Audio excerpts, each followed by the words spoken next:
My name is Maurice Carney. I am one of the co-founders of Friends of the Congo. I also serve as its executive director, and we had partnered with Diodo Hamdi in the formation, identifying of the young leaders in the Congo that he would document. And tell me, how has the reception for the film been so far? The pre-screening and the premiere, the reception has been incredible, actually. I know Diodo, to date, he's won a number of awards and won a very prestigious award for the film.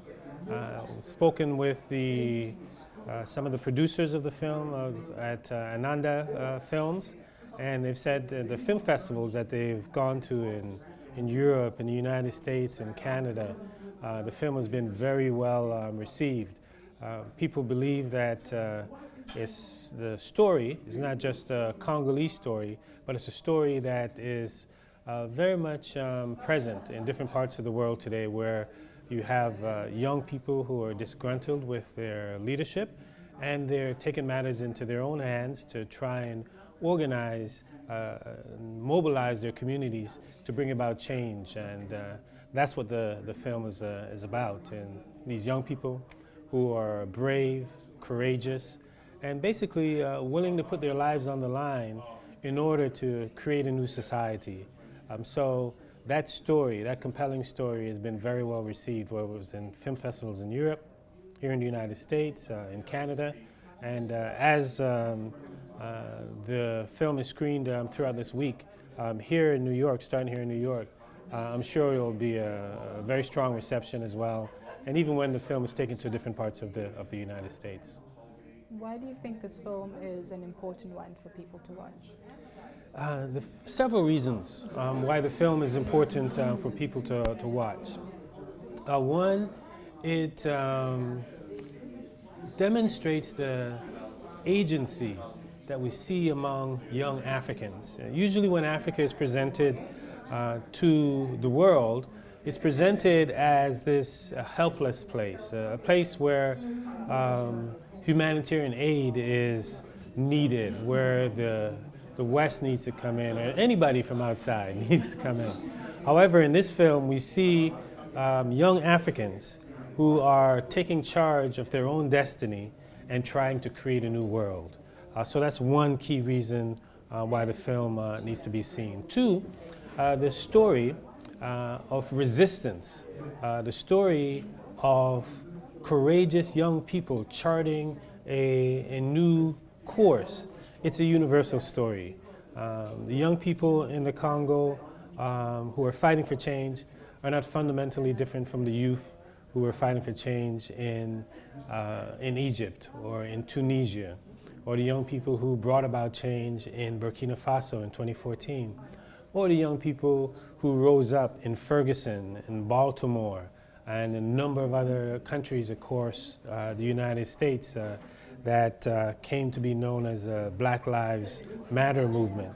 So that story is a universal story that the Congolese people, Congolese youth, are actually manifesting right now.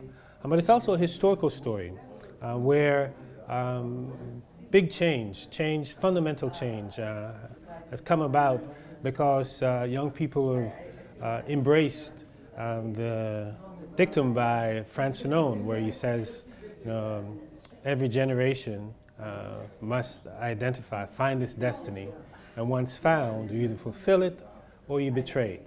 So here it is that film documents this generation of young Africans who have found their destiny, and they're in the process of fulfilling that destiny. So it's a universal story, it's a historic story, and it's also a very personal story. Each of the characters, the three main characters, you see the tug of war between their individual destiny and the desires of their families for them. They say, Ben, tell us that you're not going out to the demonstration. Christian, why are you going out to the demonstration? You know, the Christian's mother said that you're fighting to change the country. Lumumba died fighting to change the country.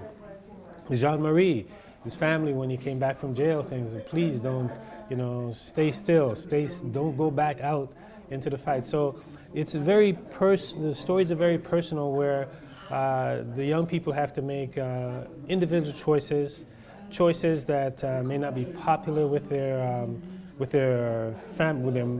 parents, with their family members, with their loved ones. So I think people can relate, especially young people, can relate to the stories that are being told in the film by Diado. And finally, it's important because it gives you hope. The African continent is a continent of teenagers, and it's good to see that these teenagers are, these young adults are not only concerned about the future of the continent, but they're willing to put their lives on the line in order to create a better, in this case, a better Congo, and of course, a better Africa as well. And lastly, how did you come to find out about this festival? Oh, the festival. Well, I've participated in a festival in DC that Diarra and Ronaldo organized for the past few years. And we started talking. I shared with them that I had been speaking to the producers of the film, KINSHASA, MAKAMBO, and they said, well, we're working with the producers to try and distribute the film in the United States. And I was like, well, we got to stay in touch. We need to, we're Friends of the Congo. We're a solidarity institution. We have connections in a number of cities and university campuses, faith institutions, and just community groups. So let's see if we can collaborate around not only promoting the film, but also being a part of the effort to have enhanced content. So you come and you watch the film, then after the film, then you have a discussion, and you basically fill in the gaps in terms of what's happening in the Congo right now, what has happened historically in the Congo, and even more importantly, what people in the audience can do in order to support the work that's taking place, the struggle that's being waged on the part of young people in order to bring about change in the heart of the African continent. So that's how the budding partnership came about. I hope it's the start of many big things where Friends of the Congo will collaborate with the New York and African Diaspora International Film Festival, and take it beyond New York. I know we're in New York now. We're trying to see what we can do in Atlanta, in Washington, D.C., in San Francisco, Oakland, Bay Area. So we'd really like to continue this collaboration where we're part of the film's presentation efforts throughout the United States. And briefly, if you could just tell us about some of your merchandise here. Well, when you watch the film, you'll notice that the young people are wearing T-shirts that we see over there on the desk. T-shirts. One says Congo Love. Another one is a T-shirt of Patrice Lumumba.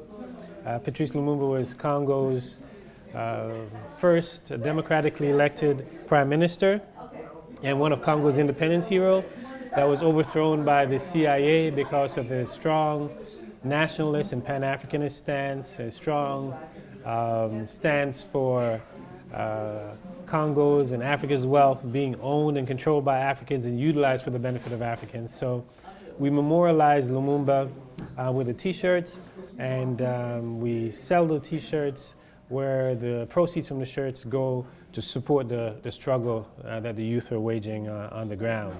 So it's one way in order to generate revenue to support the movement and also educate people and about Lumumba and keep Lumumba's spirit alive, because the way Lumumba was gotten rid of, he was gotten rid of in a way that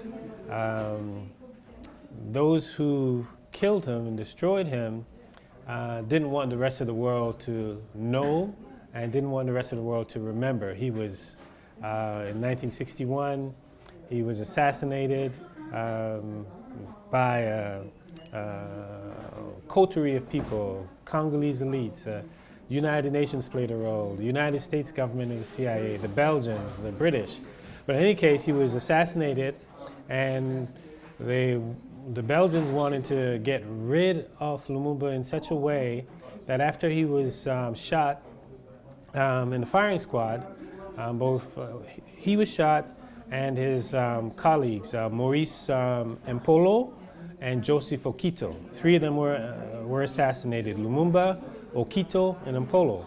But what they did with Lumumba is after he was shot and he was dead and buried, the Belgians dug him up. And then when they dug him up, they chopped up his body into small pieces, took the small pieces, and then they dumped it into a barrel of acid to disintegrate it. And to just get rid of him so there wouldn't be any sign of Lumumba whatsoever. So seeing that the Belgians tried to erase him physically in that way and erase him from the planet and our consciousness,